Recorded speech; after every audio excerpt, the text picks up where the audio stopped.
président dissoudre na assemblée nationale am na ñoo xam te ñi ngi coow mais ñi doon coow bu leen jaaxal ñi daan coow rek ñoo nekk di coow ñi daan wax di xoox ju ñaaw di sos di tappale ñoom rek ñoo nekk di wax du am kenn koo xam te ne dina ñëw ni la li président def tegu ko ci yoon ci charte réew mi ci loi constitution bi du am ku la ko mës a wax parce que loolu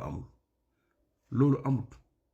dañ naan la rek non président moo bindoon décret mu ni le 13 donc dafa weddi waxam maanaam ñii dañ naan par jour ci boobu laa bëgg a ñëw pour mu clair pour ngeen comprendre doo fi nekk di wax wiiri jaari wiiri nii ay waxu caaxaan dama leen di wax lu clair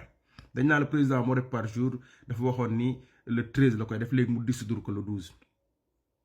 président su ko neexee li ma waxoon démb lay waxaat su ko neexee mu bind décret nommé la suba mu bindaat décret dàq la moom la ko yoon may su ko neexee mu bind décret ni 12 ngeen def ko su ko neexee mu bind décret tas assemblée nationale loolu yoon moom la ko may